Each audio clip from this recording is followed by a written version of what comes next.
താല്പര്യം ഉണ്ടാവില്ല. ഇതേപോലെ 10 സ്ത്രീകൾ വന്നു. പക്ഷെ അബ്ദുള്ളയുടെ വീട്ടിലേക്ക്, ആമിന ബിയുടെ വീട്ടിലേക്ക് ആരും വന്നില്ല. അവസാനം ഒരു സ്ത്രീ വന്നു. എന്താ കാര്യം?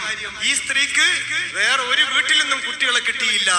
അപ്പൊ ഈ സ്ത്രീയുടെ ഭർത്താവ് പറഞ്ഞു, ഹാരിസ് പറഞ്ഞു, എന്താ പറഞ്ഞത്? നമുക്ക് ഒരു കുട്ടിയെയും കിട്ടാതെ നാട്ടിലേക്ക് മടങ്ങുക എന്ന് പറഞ്ഞാൽ ഷെയ്മല്ലേ, അപമാനമല്ലേ? അതുകൊണ്ട് ഈ യത്തീം കുട്ടിയാണെങ്കിൽ യത്തീം കുട്ടി, നമുക്ക് ഇതിനെയും കൊണ്ട് മടങ്ങാം.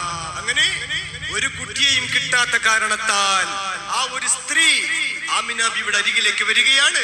ആ സ്ത്രീയുടെ പേരാണ് ബീവി ഹലീമ. മുത്തുനൂറിൻ ചാരെ നിന്നു ബീവി പോരെ, മുത്തുനൂറിൻ ചാരെ നിന്നു ബീവി പോരെ.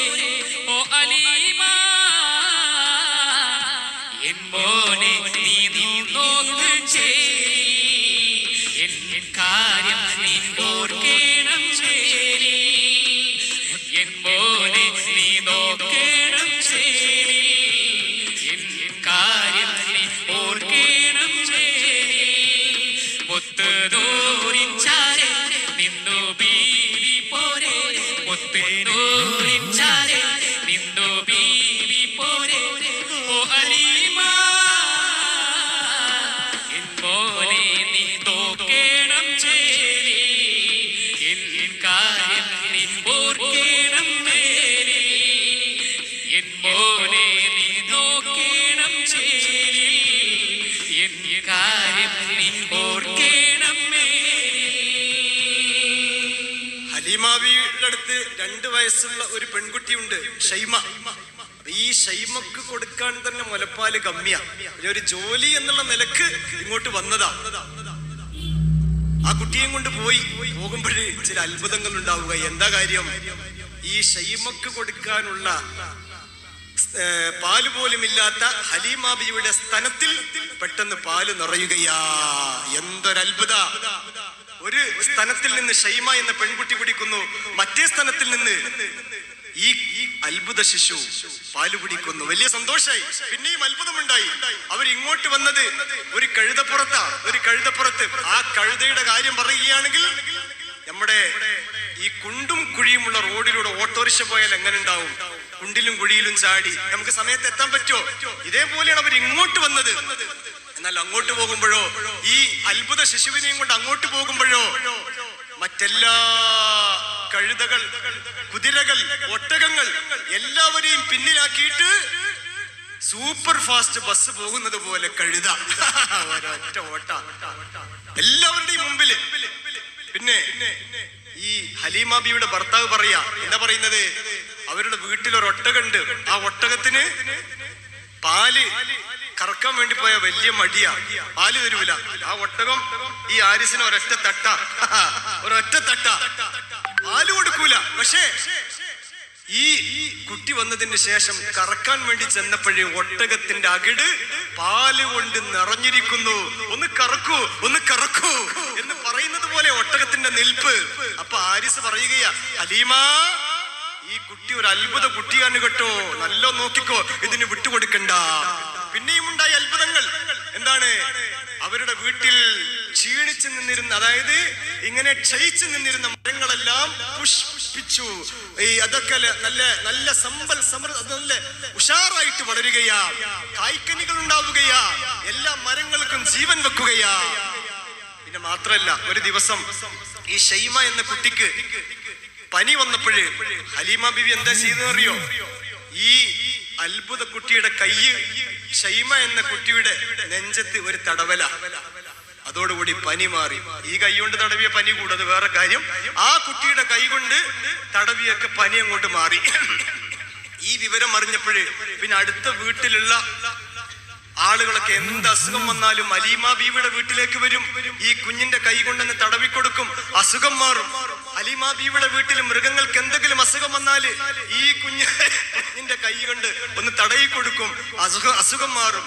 ചുരുക്കി പറഞ്ഞാൽ ആർക്കും വേണ്ടാത്ത ഒരു കുട്ടിയെ, ഒരു യത്തീം കുട്ടിയെ ഹലീമ ബീവി കൊണ്ടുവന്നപ്പോൾ അവിടെ ഭയങ്കര സമൃദ്ധി ഉണ്ടാവുകയാ, സന്തോഷം ഉണ്ടാവുകയാ. സാധാരണ 2 കൊല്ലമാ കുഞ്ഞിന് മുല കൊടുത്തിട്ട് തിരിച്ചു കൊടുക്കേണ്ട സമയം എപ്പോഴാ? 2 കൊല്ലം കഴിഞ്ഞാലാ. എന്നാൽ ഈ ഹലീമ ബീവി 2 കൊല്ലമായപ്പോൾ ആമിന ബീവിന്റെ അരികിലേക്ക് പോയിട്ട് പറയാ, കുറച്ച് ദിവസം കൂടി എന്റെ കൂടെ നിന്നോട്ടെ, നല്ല മോനാ, കുറച്ച് ദിവസം കൂടി അവിടെ നിന്നോട്ടെ. അങ്ങനെ കുഞ്ഞിനെ കാണിച്ചു കൊടുത്തുകൊണ്ട് ഹലീമ ബീവി പിന്നെയും കൊണ്ടുപോവുകയാ. അങ്ങനെ 2 കൊല്ലം നിൽക്കേണ്ട കുട്ടി 4 കൊല്ലം ഹലീമ ബീവിയുടെ കൂടെ നിന്നു. പിന്നെ പറഞ്ഞേക്കാനുള്ള കാരണം എന്താ അറിയോ? ഒരു ദിവസം മറ്റു കുട്ടികളുടെ കൂടെ കളിക്കാൻ പോയപ്പോഴ് വെളുത്ത വസ്ത്രം ധരിച്ച ചില ആളുകൾ വന്നു എന്നും കുട്ടിയുടെ നെഞ്ച് കുത്തിക്കീറി എന്തോ ഹൃദയം പുറത്തെടുത്ത് അത് കഴുകി ശുദ്ധിയാക്കി വീണ്ടും ശരീരത്തിന്റെ ഉള്ളിലേക്ക് വെച്ചു കൊടുത്തു. ഒരു സർജറി നടന്നു. നോക്കുമ്പോ അടയാളങ്ങളൊന്നും കാണുന്നില്ല.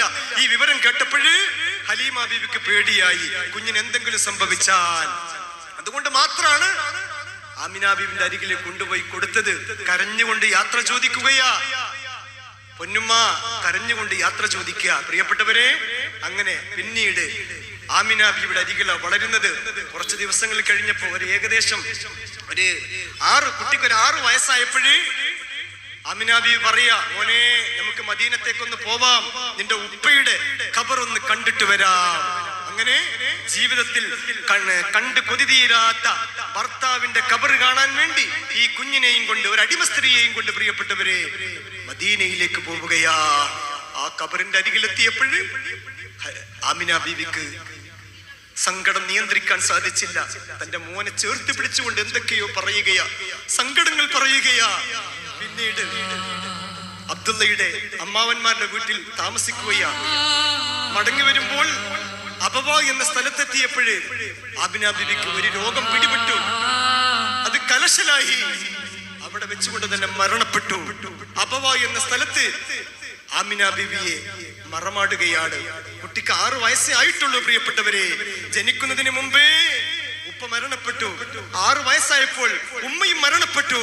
ആ വിട പറഞ്ഞ സങ്കടത്തിന്റെ നാടുകളിൽ സ്നേഹമിൽ വളർത്തിടാൻ ആരുമില്ലാതെ സ്വന്തമിലായി കുഞ്ഞി വളർന്നിടുന്നേ. സ്നേഹമിൽ വളർത്തിടാൻ ആരുമില്ലാതെ സ്വന്തമിലായി കുഞ്ഞി വളർന്നിടുന്നേ. ഓമനിക്കാനായി പാപ്പ ജീവിച്ചില്ല, ഓമനിക്കാനായി പാപ്പ ജീവിച്ചില്ല. ഓമന പൂമുഖം കണ്ടതില്ല. 6-ാം വയസ്സിലായി കുഞ്ഞിനെ പിരിഞ്ഞ് ഉമ്മയി ലോകം വെടിഞ്ഞുവല്ലോ. 6-ാം വയസ്സിലായി കുഞ്ഞിനെ പിരിഞ്ഞ് ഉമ്മയി ലോകം വെടിഞ്ഞിടുന്നേ.